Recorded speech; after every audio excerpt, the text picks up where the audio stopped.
Hi, and welcome to A Sense of Wellness podcast, inspiring and empowering a healthier you. I'm your host, Susan Greeley, and I'll be diving deeper into the 4 pillars of wellness: sleep, exercise, nutrition, and stress management. Today, I'm welcoming Dr. John Schinnerer as my guest to talk about positive psychology, and I'm hoping to help give us insight and tools to becoming truly happy. Dr. John is an executive coach, a speaker, author, and an expert in positive psychology and emotions. He now focuses on coaching men to greater success and happiness at both work and home. Dr. John graduated from UC Berkeley with a PhD in psychology. He was an expert consultant for Pixar's award-winning animated film Inside Out. His areas of expertise include high performance, stress management, man-box culture, positive psychology, anger management, and creating thriving relationships. Dr. John hosts the Evolved Caveman podcast to coach men to find success and happiness. Over 16,000 people have taken his online anger management course. Dr. John recently received awards for Best Executive Coach and for leadership in healthcare. That said, thank you for joining me today, John. I'm very excited about our conversation. Hi, Susan. Thank you. I'm looking forward to it.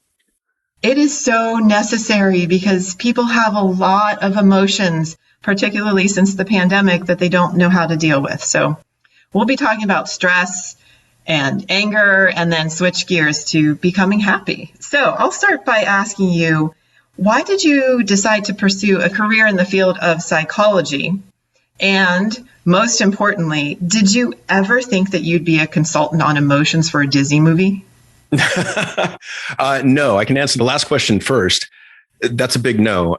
Someone's asked me in the past, like, did you always dream of doing that? And I was like, I don't think I could have dreamt that big. Like, it was just kind of a fluke that I had made this online anger management course. I'm a geek on a number of levels in terms of emotions, in terms of technology, in terms of music, all sorts of things. But I was able to get my website up quite high. And so when Pixar was looking for a consultant on anger management and anger, they found me.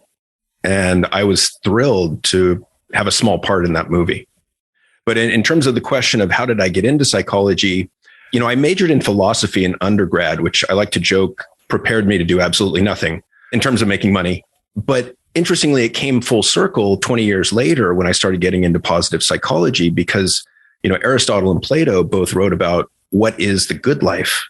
So what is happiness? And so the philosophy kind of dovetailed nicely with the psychology. But the reason I got into it was really personal. I mean, I think that there was a few traumatic events that I had early on, one of which was in college, I had a roommate whose father committed suicide 8 days before he came back to school.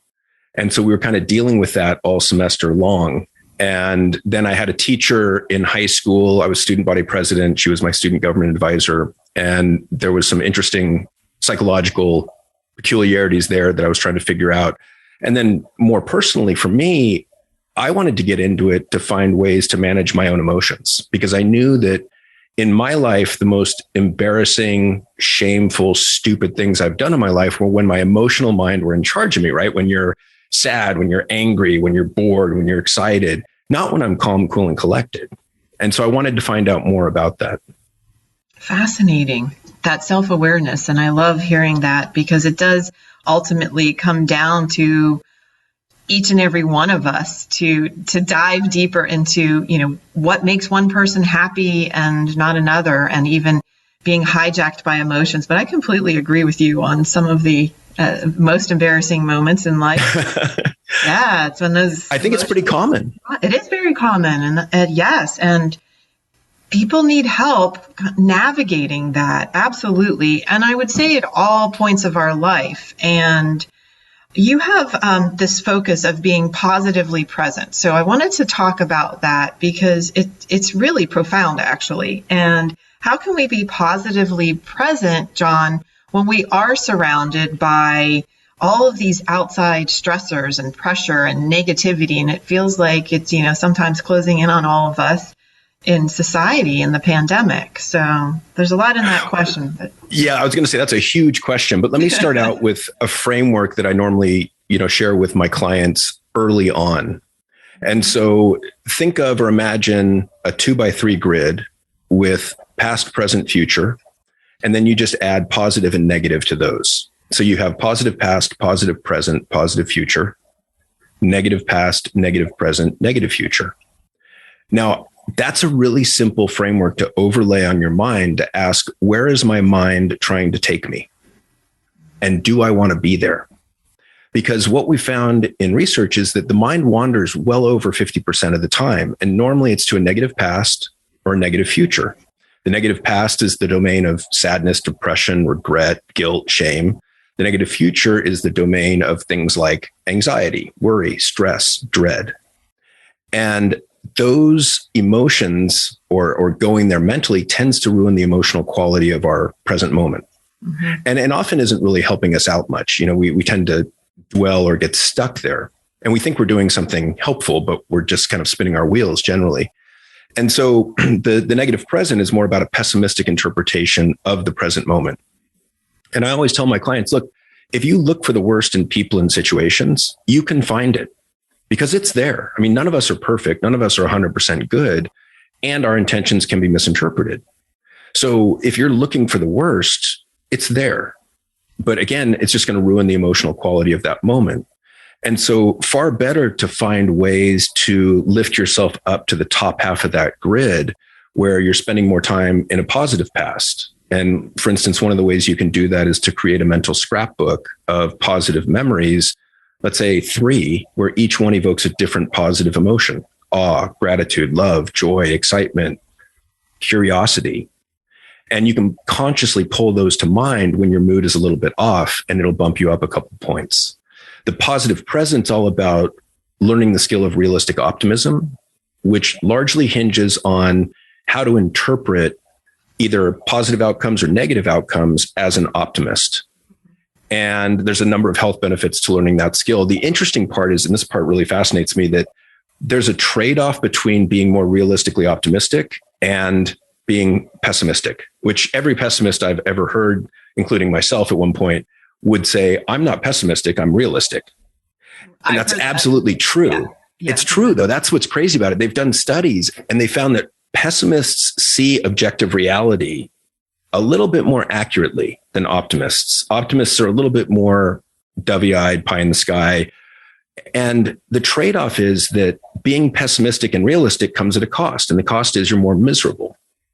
So you're more accurate, but more miserable, versus an optimist who's slightly less accurate, but happier. So to me, there's no trade-off. There's no choice. I'd rather be happier, but just so you're aware, there's a trade-off. And then the last one is positive future, which is, and for me, I think this was the hardest one. And it's about, what would you like to see happen? Assuming everything goes as well as it can. Let's say that one of the exercises is best possible you. So assuming everything goes as well as it possibly can between now and 5 years out, what would you be doing? Who would you be with? What job would you have? What car would you be driving? Where would you be living? What friends would you be hanging out with? And so on. And I think that helps you to get to that point. It allows your subconscious to work backwards and fill in the steps.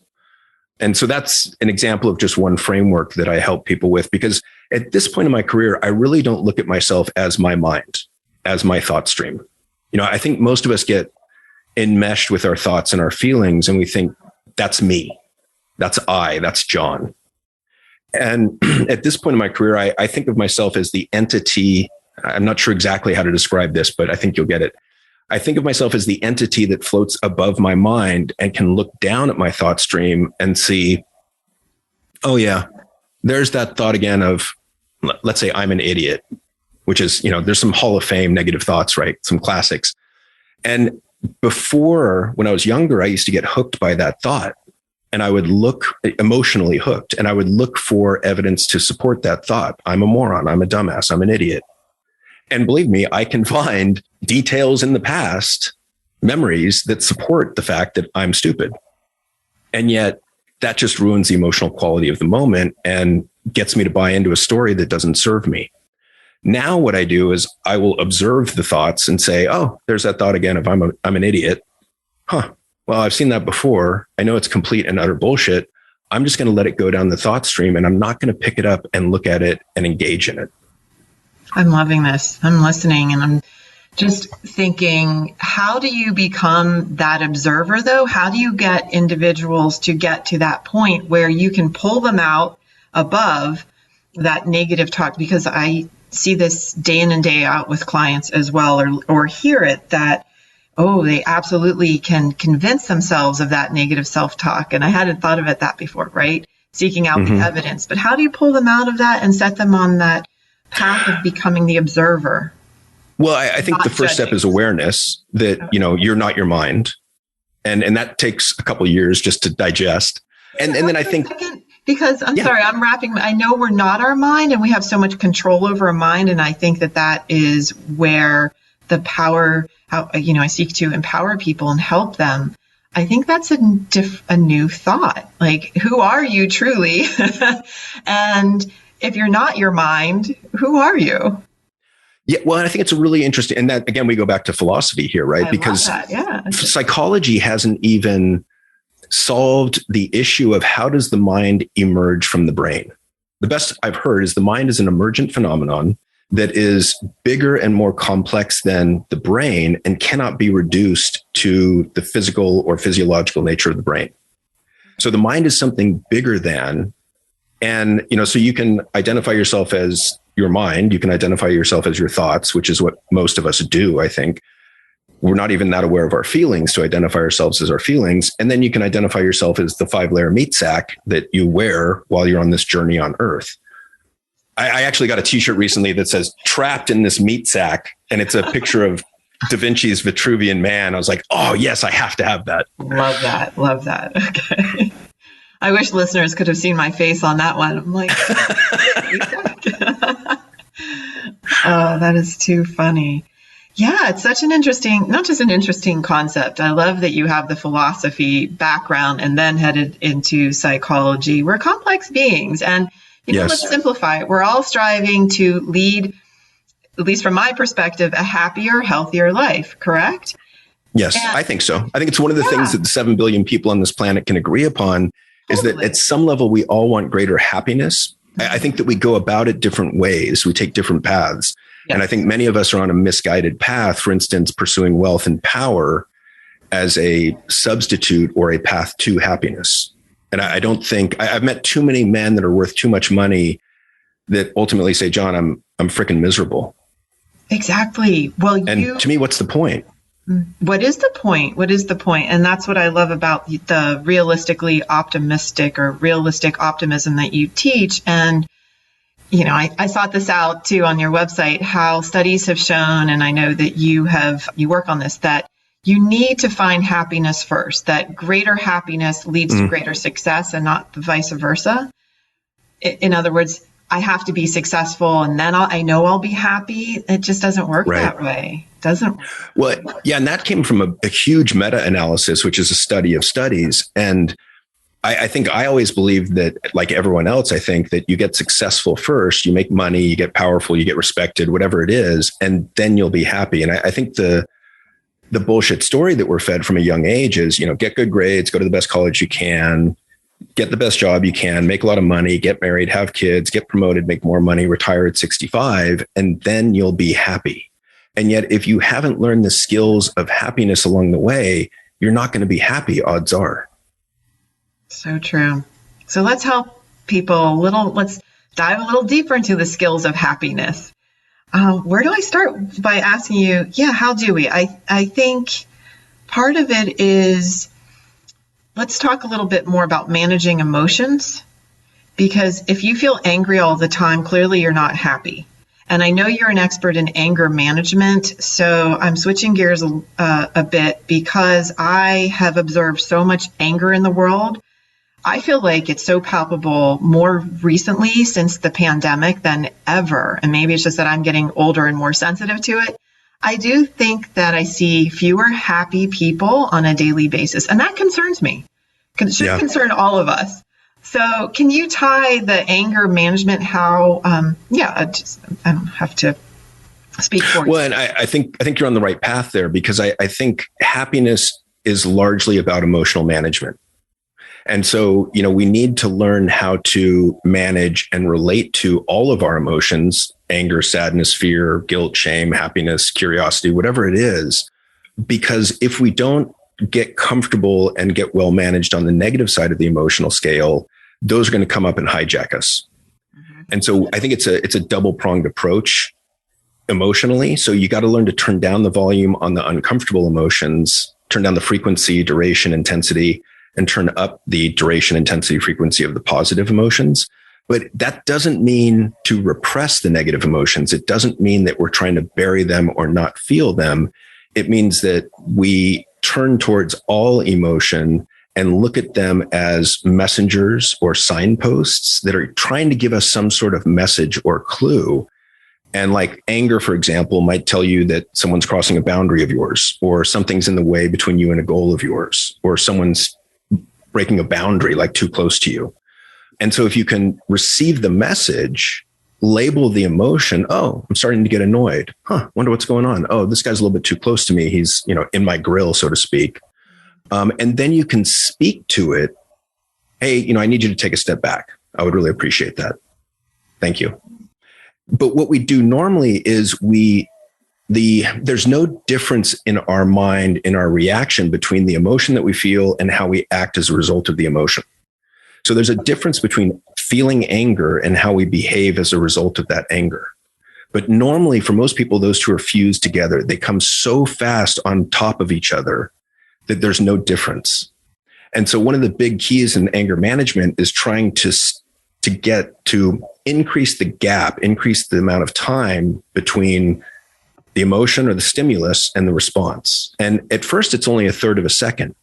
And people are like, well, a third of a second, like I can't do anything in that time. I'm like, yes, you can, because we're talking about the speed of thought.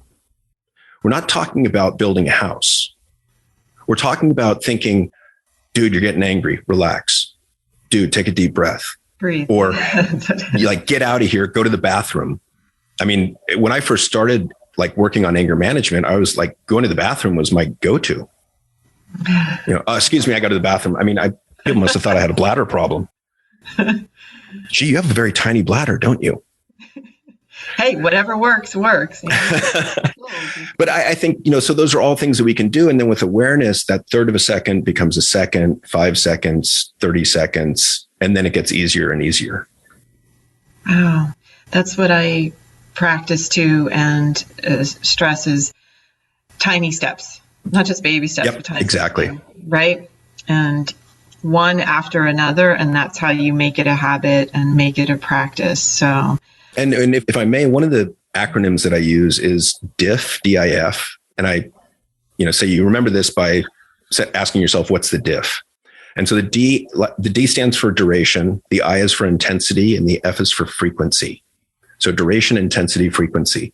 The duration is how long does your anger last? And you can really apply this to any emotion, but since we're talking about anger, so how long does it last? Because really it should last about 3 minutes, give or take. And we do a really good job of holding on to anger, so we make it last forever, holding a grudge. But so the intensity is how we normally think of it. Let's think of a 1 to 10 scale. 1's calm, 5 is angry, 10 is Incredible Hulk, enraged, you're losing your mind. And really, you want to get to anger before you get to a 5 on that scale. So when you're a little bit annoyed, a little bit irritated, a little bit frustrated, and then you want to label it and speak to it. Hey, I really appreciate it if you would bring the volume of your voice down, or whatever it is. And there's a big difference between speaking to it calmly versus letting it take control and you become its plaything. And then the F is frequency. So how often are you getting angry? Once an hour, once a day, once a week, once a month. But the key point in all of this is improvement on any of these 3 axes is still improvement. And you're absolutely right. We're looking for small steps of improvement. And when you're playing around in this area, it's not going to be linear improvement. It's going to look more like a jagged mountainside. So you make improvement and then you might fall back a little bit. And they make improvement and then fall back. And that's pretty typical. That's really helpful. I'm thinking about instances where you mentioned things that are essentially in reaction to some outside person or situation. what if you are sitting home alone watching the news, and this happens frequently with, people these days, they actually get enraged or like on a scale, maybe some slightly irritated, annoyed, disgusted to like explosive anger simply by they're alone watching the news. And then they go outside, get in their car, and it translates into road rage.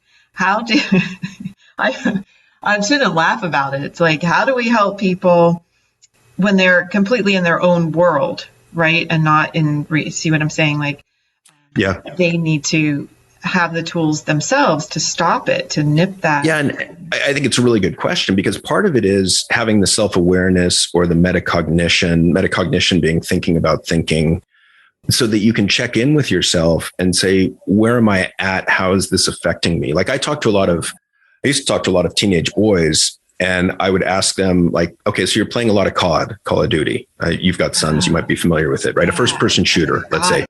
Yes. So you're playing Call of Duty. How does it make you feel when you're playing it? Just be curious. Just check in with yourself and ask yourself throughout the week, what are you getting out of this? And I'm not anti video games. I am pro curiosity for using that as a vehicle to teach yourself, what is this doing to me? What is my muscle tension doing? Where am I holding muscle tension? How's my jaw responding? Am I blinking? Am I moving? Am I tense? Am I irritated because I keep getting shot because I got hit markers and I pulled the trigger and the guy didn't die? I mean, I've seen so many people throw their controllers as I hit markers. And so then you leave Call of Duty, you stop playing, and then you get in the car or you go to dinner with your family. And how do you feel? Where are you at? To what extent are you irritable? What does irritable feel like? And then I think, your example of the car one's a really good one, because I think normally how we think of something like road rage, which is probably the most triggering, like driving in traffic is one of the most triggering things for all of us. And how do I even begin this? There's universal anger triggers. And there are things like personal boundaries. So if someone's up in your grill, that will trigger most people. Someone's in your face too close, that will trigger anger. There's personal boundaries, like with our yards for a house, for example. Like if you've got a fence and your neighbor has an apple tree on the other side of the fence and it's dropping apples that are rotting on your property, that pisses people off a lot of times. And I've seen that actually come to gun violence. Oh, wow. And then there's things like family. If someone goes after your family verbally or with a threat, that triggers anger. And then back to that personal boundary idea, I think we even have a personal boundary around our car, which might be, 3 feet or so away from our car. We kind of extend this invisible boundary. So when you're driving on the freeway and someone cuts you off, immediately there's a trigger to your personal space and health and safety. There's a trigger to your family. If your family's in the car, there's a trigger to the personal boundary of they got too close to your car. And these triggers accumulate, they stack. Mm-hmm. So all of a sudden, within a second, you've got 3 anger triggers that have just stacked on top of each other. And most people aren't aware of that, and they just respond in a rage. But the other piece that I was going to get to is like, so let's say you're playing COD and you're 18, and then you're irritated, and then you get in your car. What's your emotional state before you get into the car even? Because usually we just think someone cuts me off, I get angry, I flip them off, or I honk, or I hit the brakes or whatever. But really, if you want to be better at this, you got to consider, okay, how am I feeling before I get into the car? What's my history with driving in the car? Mm-hmm. Like, do I have any trauma or crashes or close calls, or do I get anxious when I drive on the freeway or whatever that is? And then you get in the car, someone cuts you off, you feel anger, you notice it, you label it, you notice like what's going on physiologically in the body. Like, oh, my hands are gripping the steering wheel tight, my jaw's tight, my brow is furrowed. And then with practice, you can choose what's the best course of action here. Instead of just being your anger's plaything and flipping off the guy and chasing him and playing, death in metal boxes. Wow. Don't mind me laughing. Yes, John. No, you should. I think I'm a big fan of humor. And my teenage boys that I'm going to ask them about this, that that I may not be privy to. So, because we want to think, oh, people don't, I don't know, buy into all that violence and anger, and they do. So we feel something all the time. Like, I think a lot of us want to think, oh, I'm totally rational. I don't feel much at all. I'm stoic. Right. But that's not true. It's just not. Emotions are our basic approach or avoidance system. And without them, we could not survive.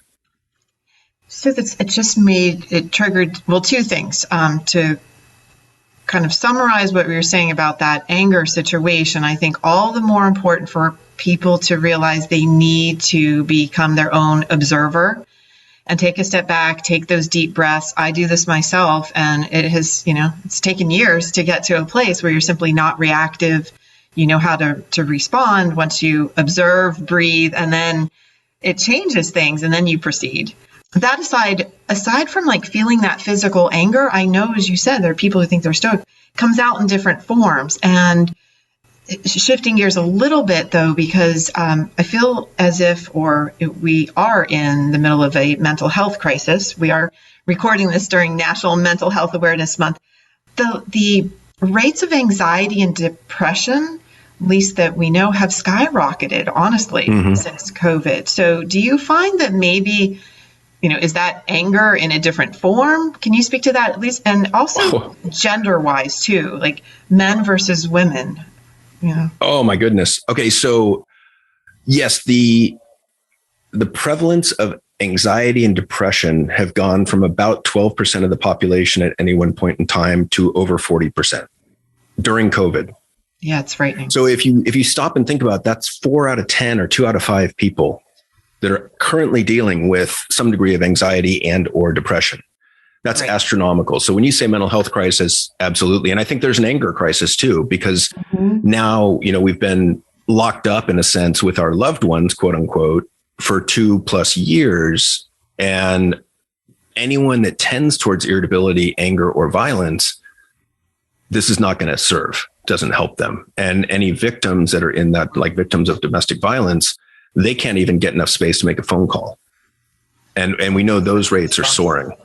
So as far as, one of the things that fascinates me recently is just this idea of, well, and I guess we'll get into the man box later, but I think men often feel depressed, and the way that we're socialized doesn't allow us to feel depression or sadness, because that would be wrong. That would be humiliating, a weakness. Right. And so typically it comes out as anger.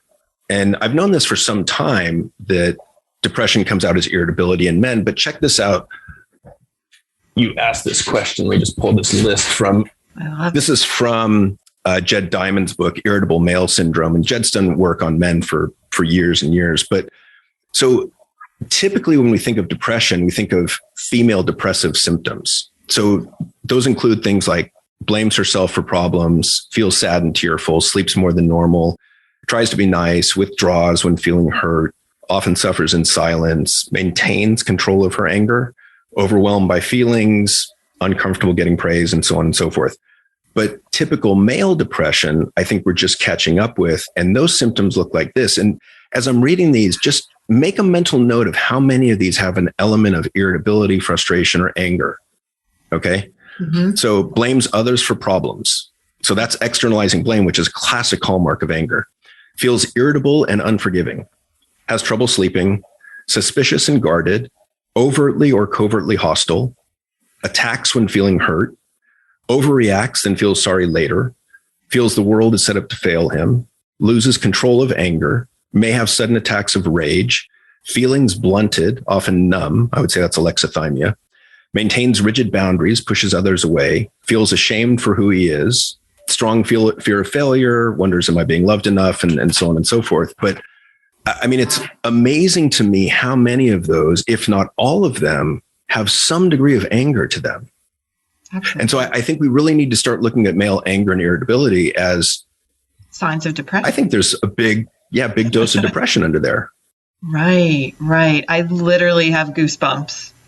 And this is why we're having this conversation, because there are actionable steps that even a person listening who identifying it in themselves can take to start to chip away of and I shy away from using the word should, but there really shouldn't be stigmas anymore. And yet there still are around mental health, and that like men have to be macho and not show depression as is absolutely a weakness in their minds. So I know part of that is what you cover in your podcast, The Evolved Caveman. And at least I believe so, right? And you talk about, yes, right, all these topics of leadership and health and relationships and purpose, mostly working now with men.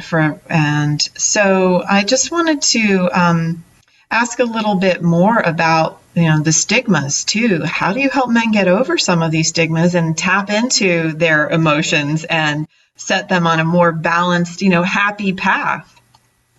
I think the biggest way I do it is by storytelling. So, for example, the first time I meet with someone, a new client, or if I'm on stage, I'm more than willing to share about my own emotional history, I guess. And I remember someone asked me, actually, they asked me at that Health 2.0 conference, have you ever had a problem with anger since you do anger management? And I was like, well, as a matter of fact, it's interesting you ask, because when I was consulting with Pixar on Inside Out, one of the things they did right, among many, was there's a lot of neuroscience in that movie. You wouldn't know it, but one of the key concepts is this idea of signature emotions or primary emotion. And so if you remember back in that movie and you look at the control panel in different people's heads and which emotions at the center of the control panel, right? So in Riley, the young girl, at first it was joy, and then she goes through puberty and kind of all hell breaks loose and it's all over the place. The mom, her main person was sadness, and the dad, it was anger. Yeah. And so that main emotion is more often than not running the show. It's the emotion that you default to most easily. And so it's my belief, and if I look back on my emotional history, this is true. I don't have any research to back this up, but I really think that we need to be curious about and learn ways to manage each major emotion as a primary emotion so that we can get through it developmentally to something like happiness or contentment. So for instance, when I was younger, I think my primary emotion was sadness/depression. So I've dealt with depression. Then I go to Cal, I'm in a PhD program, and I was terrified because my class was all of 5 people. And I just, had thoughts of, I'm not worthy. I'm not smart enough. I don't belong here. So my primary emotion at that point in my life was anxiety/fear. And then I got married, and towards the end of my marriage, we had 4 kids. And, granted, there was things going on that triggered my anger, but I think my primary emotion became anger. And I've had to learn how to deal with each of those. And then you get to something that's more like happiness or contentment. It's a beautiful thing.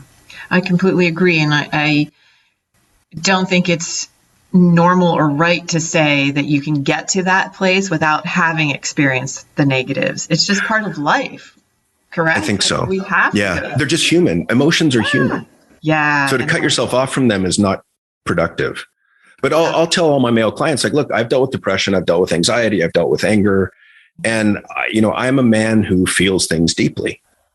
And when I was young, that's the last thing you want to be. And yet, and I thought I was the only one, right? Yeah. And yet I've worked with men for 25 years, and I would say over 95% of them are exactly the same way. We're just wearing the mask so we don't show what we feel because we're fearful of embarrassment, judgment, humiliation. Time to remove the masks. I'm going to guess that this podcast will be released in June of 2022, which is Men's Health Month, John. And I say this because gender-based health, the way we look at health and mental and physical does need to be gender specific. So let's focus on men in June, and this is your area of expertise, clearly. So what are some of the top areas that you focus on to help men get physically and mentally healthy? And because I focus on these 4 pillars of wellness, you yourself were just coming from exercise. I want to talk about our mental health, or men's overall mental health, but really our whole physical well-being. So again, what are the top areas that you help men focus on to get and stay physically and mentally healthy? Oh boy.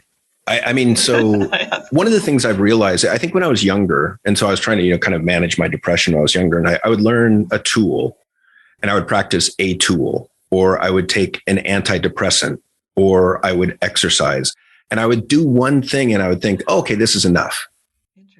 And, it was enough for 2, 4, 6 weeks. I was going to say, and then and then, whatever, pick a time frame, but then it all falls down again. The mood comes back. And so I realized at a young age, like, okay, it's not enough to just do one or two things. Like I need to be looking at and taking care of everything. So to your point, to the theme of this podcast, that means sleep. It means nutrition. It means exercise. It means stress management. It means anger management. It means like learning how to manage my thoughts better. It means learning how to manage all emotions better. It means I've got to get these positive psychology tools in place, like gratitude and forgiveness and self-compassion and realistic optimism, so that I've got a better shot at living a happy life more of the time. The goal is not, 100% of the time, but more frequently. Beautiful. So self-compassion, forgiveness, realistic optimism, 3 things right there to start working on, everybody. Correct? Yeah. I think that's what I Well, mindfulness, you asked earlier how to develop that metacognition or that self-awareness. Mindfulness is probably the best, any form of meditation really, but mindfulness has been shown to help with that. When I just took a long, deep breath, and then it changes the breathing changes our thoughts. And it comes back to that.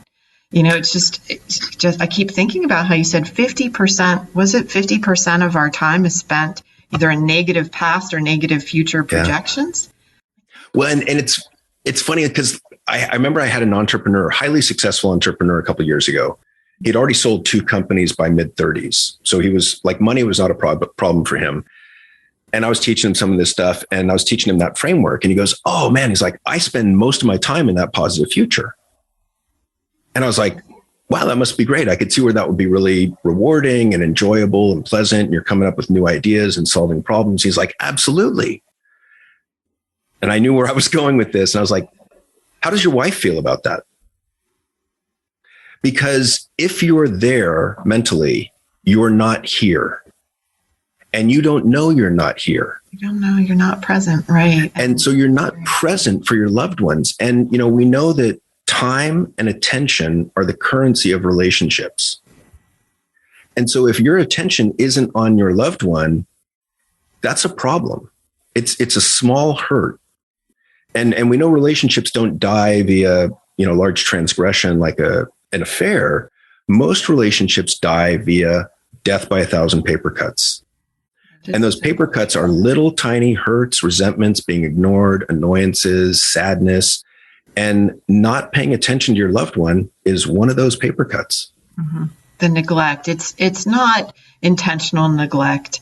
This is Correct. Very, very common. And you also work with a lot of senior leaders, as do I. And time is one of those things. They're so busy looking for the future to ensure that stable future that the present moment completely, dissipates. And that's a shame. That's a shame. And that's why one of the big topics right now in leadership is presence. And what is presence other than being in the present moment and sharing kind of the gift of your attention with those that you're working with? You're where you are balance. Right now. Right.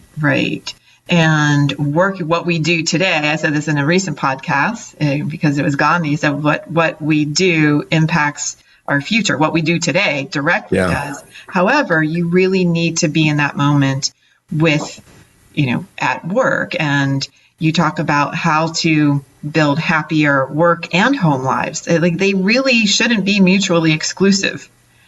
And I think it is for a lot of people. Some find their happiness in work and they dive in and they have that purpose and maybe I'm still speaking, I'm not the expert in men, but like you can tell me too. I want to keep it in that framework though, that all that time is spent, focusing on that purpose and sense of success that other aspects of their lives get neglected or that's where maybe the anger and depression come out where you recognize, I've achieved all this so-called success, but everything else in my life has fallen apart.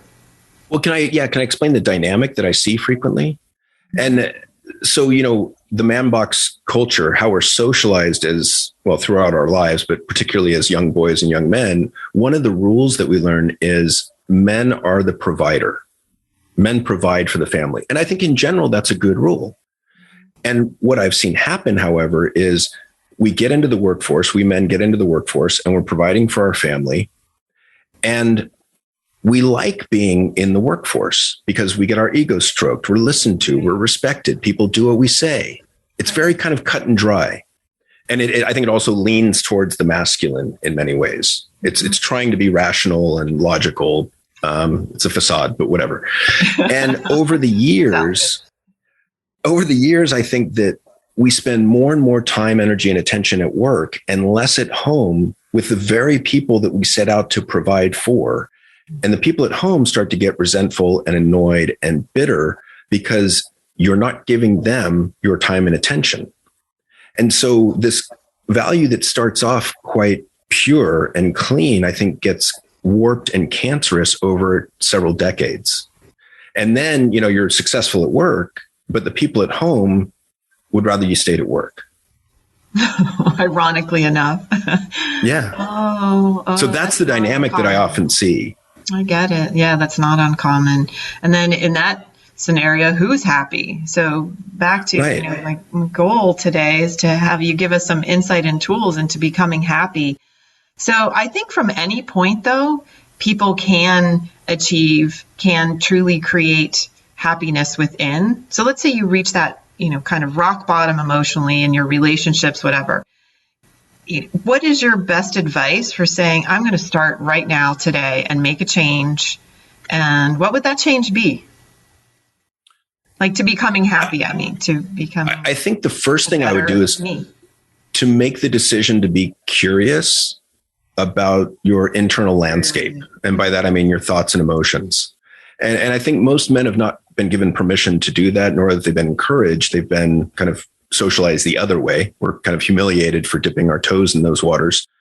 But I think to give yourself permission to feel as human, that, your emotions are all human, and to begin to build curiosity around it, to look at it without judgment, which is really takes a few years.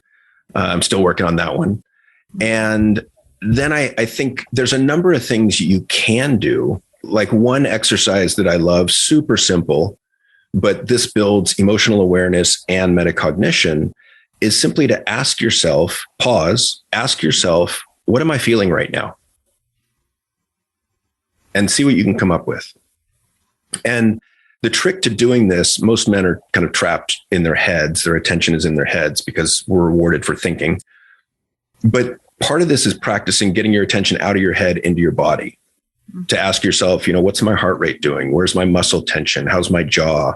How tight are my hands? What am I noticing in my stomach? What do I notice in my chest? Because the emotions are embodied. And so if you want to figure out what you're feeling, the best place to go is your body.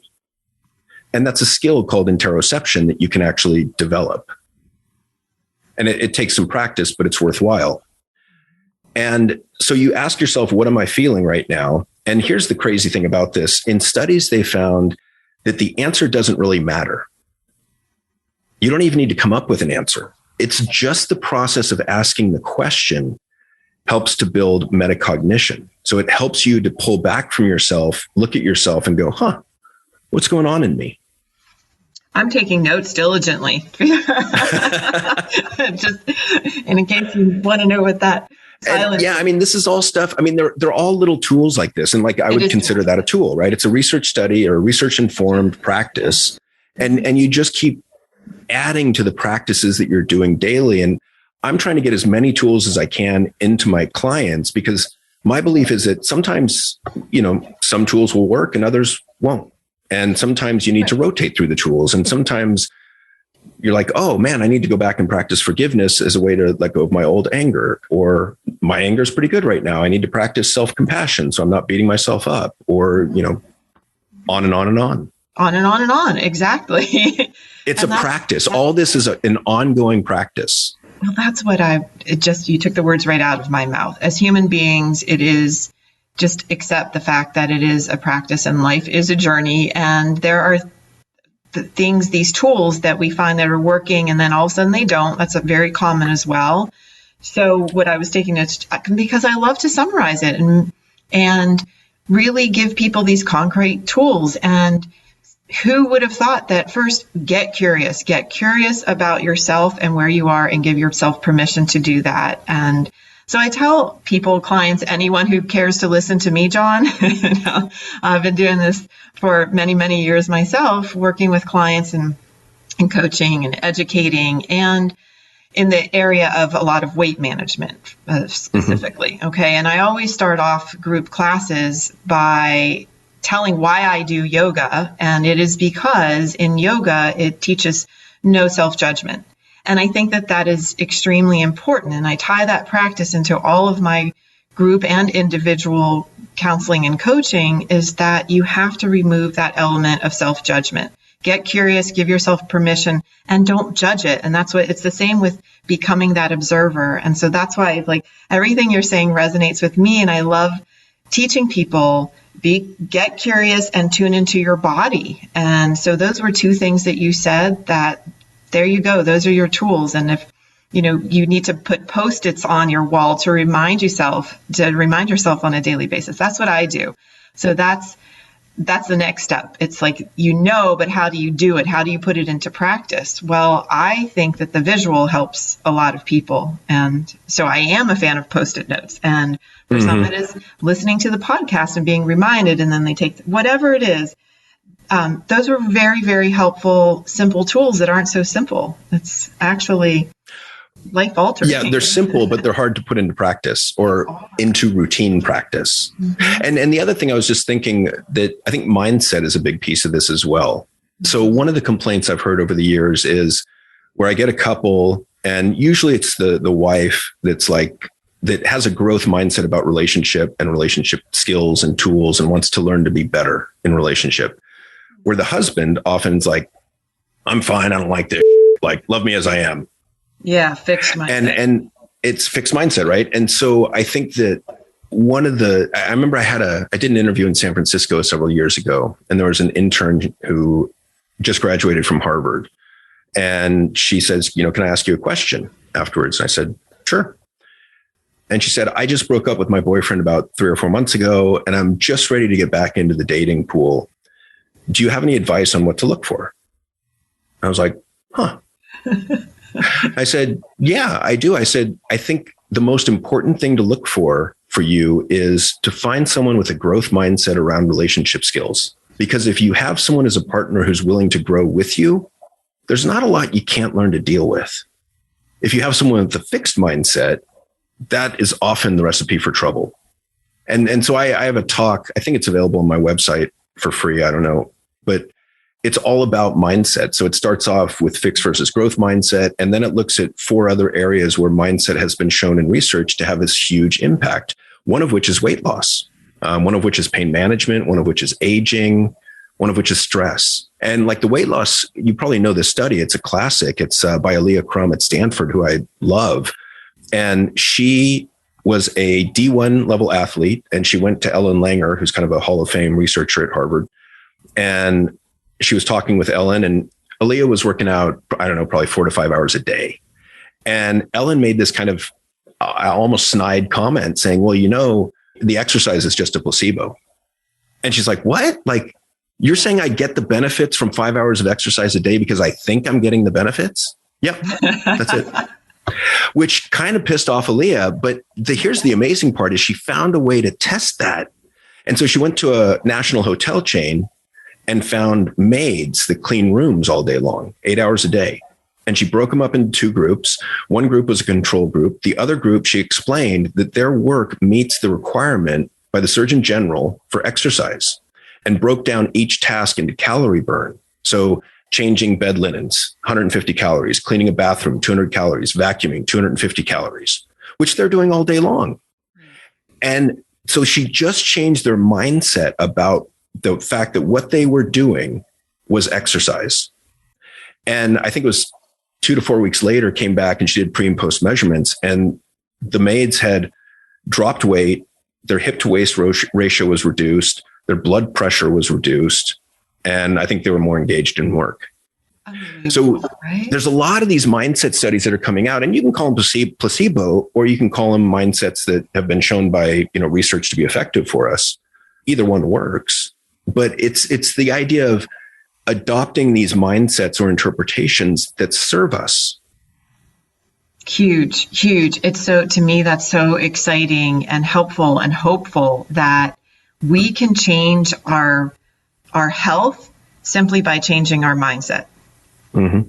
Your mind, your thoughts, and that mindset. That's huge. Thank you for that, John. I have to ask you, and as we're chatting, and I know we could keep chatting forever, it just occurred to me, I haven't asked something really simple. What makes you happy on a daily basis? Gratitude, nature, the weather, exercise, my fiance, my daughter, my dog. It's funny. I think that happiness when you're younger, I think, like adolescence, I think it was about, let's do adult behaviors because that's what'll make us happy. So we start drinking and doing drugs and having sex and going to concerts. And, the problem with a hedonism approach, sex, drugs, rock and roll, is the pleasure only lasts as long as the activity does. 30 seconds for sex. Oh, wait, sorry, that's just me. I'm just speaking for me. But I think what it is about largely, it's mindsets and it's optimism and it's gratitude and self-compassion. There's tools like that, but it's also about getting back to really simple pleasures that we knew when we were like 5 or 6 years old. Completely agree.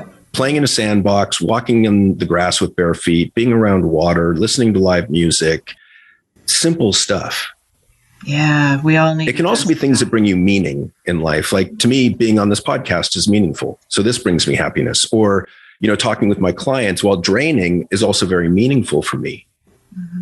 And, it's funny, like we're both parents of 4. So fascinating to me that they've done a study where they found that life satisfaction throughout the lifespan starts really high in your 20s. And then you start to have kids and it goes way down. And it doesn't really come back up again until they're about 18 and they leave the house.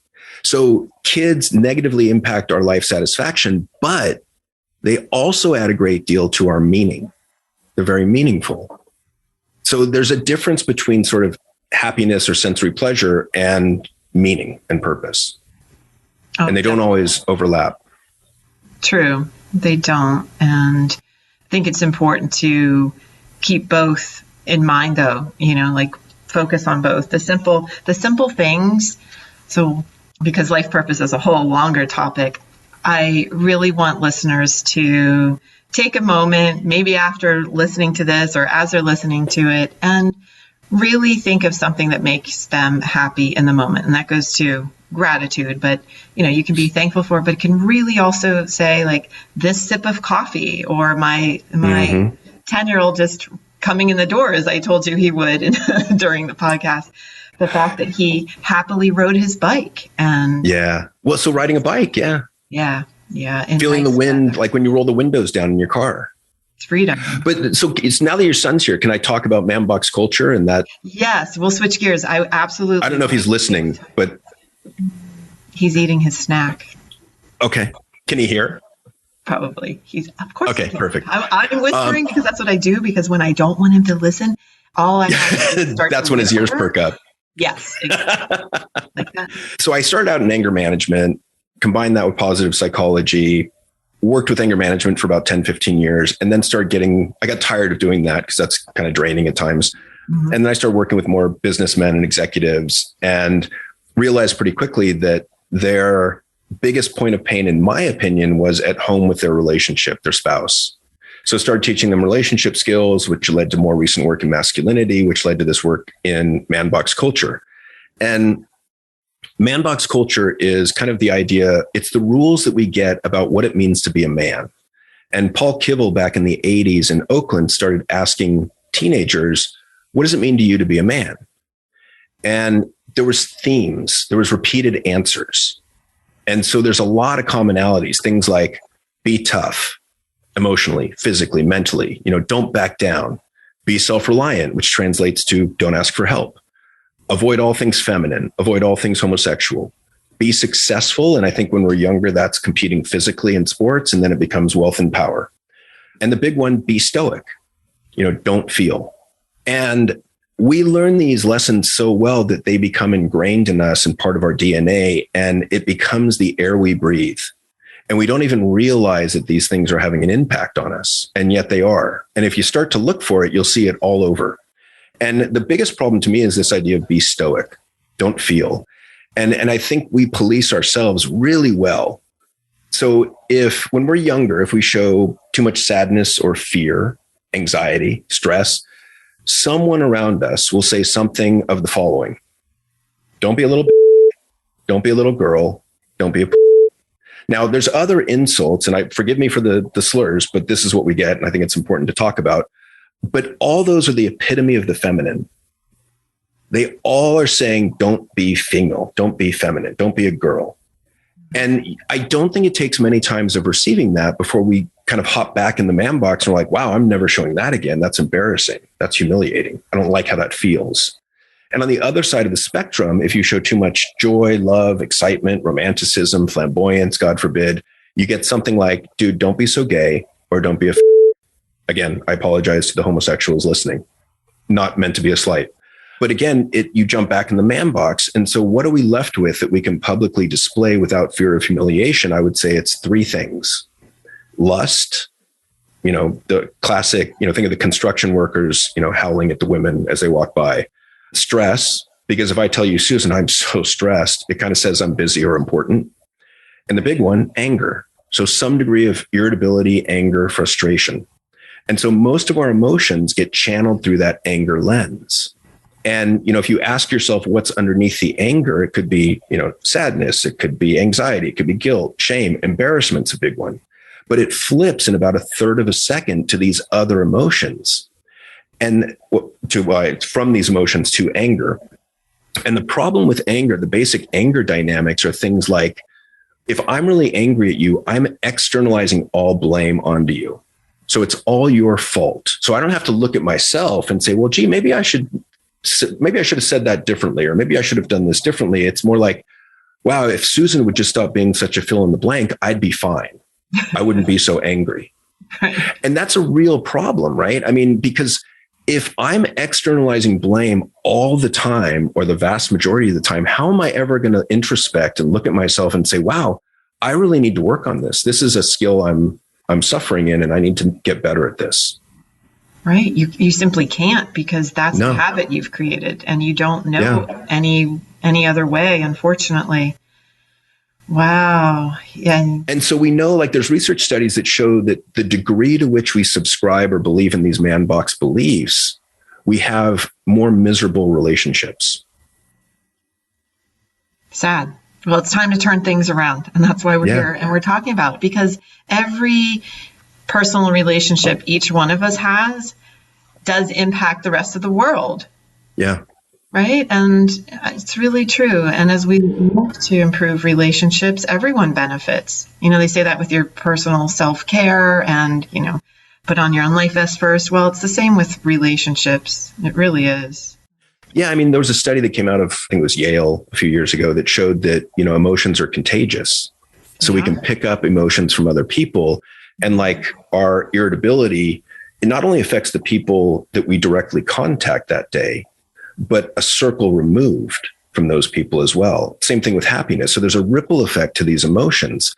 And, if that's the case, then I believe we have an obligation to up our emotional game so that we're not spreading emotional garbage throughout the world. Again, doesn't mean that you're going to be happy all the time, but it means you take responsibility for your emotions, absolute responsibility for your emotions. It means that you learn to get better at emotional management so that you can ask for help when you need it. You can offer help when you can be happier more of the time. You can be relaxed more of the time. You know what's going on internally. Right. It's simply emotional maturity. And leaders of companies, it's proven as well that they have this very significant immediate impact or influence on their, the leader of a company walks into an office, and guess what? Like, if they're in a bad mood, that seeps into everybody. It changes things. If they walk in happy or relaxed, the whole company is a lot happier and relaxed. It's really fascinating. Yeah. Yeah. Can I share a tool there about depersonalization? Yes, please. Because that example just made me think of it. So when I was in graduate school, I remember I had an issue with someone I was consulting with, and they were kind of snarky to me or rude or something, and it hurt my feelings. And so I go back to Cal, and I'm talking with one of my favorite professors there, Meiji Singh. And Meiji said, John, we make the mistake of taking 95% of what other people say, feel, and do personally. Mm-hmm. And in fact, it's only about 5%. And that's never left me. And one of the skills that I teach is this idea of depersonalization, or how do you take what other people feel less personally?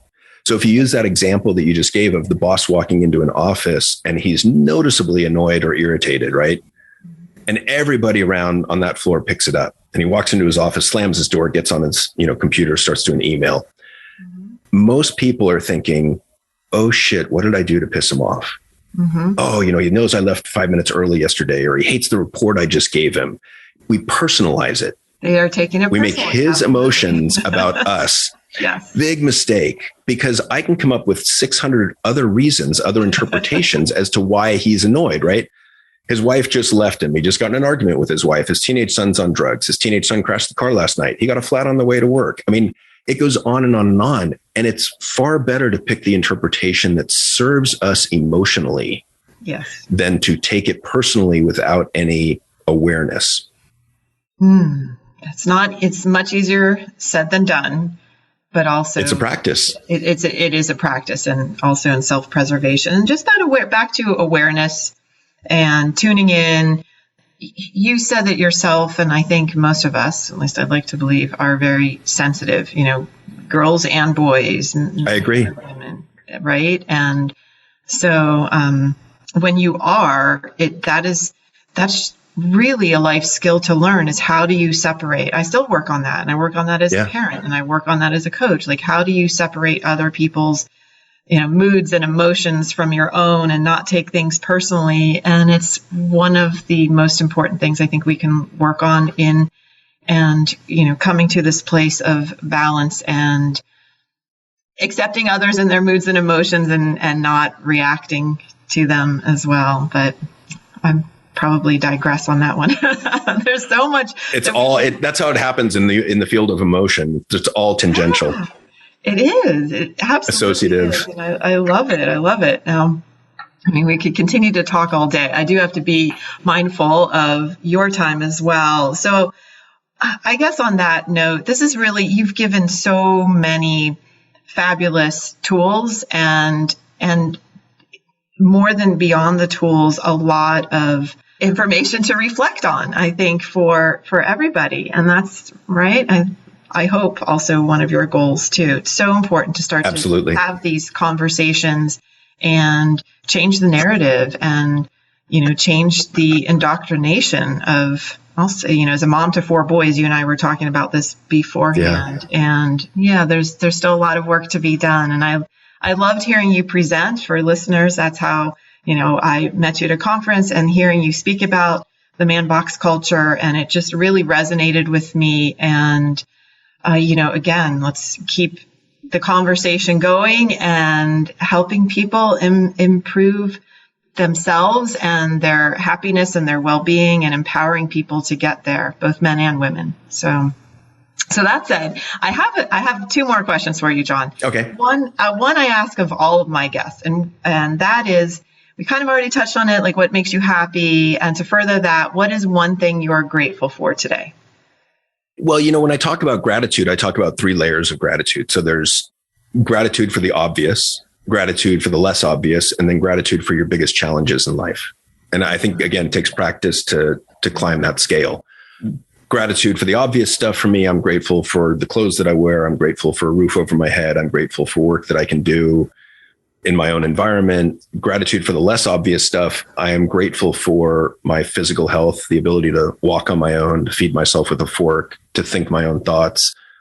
Gratitude for the biggest challenge is I think that at some level, I'm grateful for COVID in the sense that it has allowed me a chance to practice emotional management skills and managing my own emotions in a very difficult, unusual environment for the last 2 years.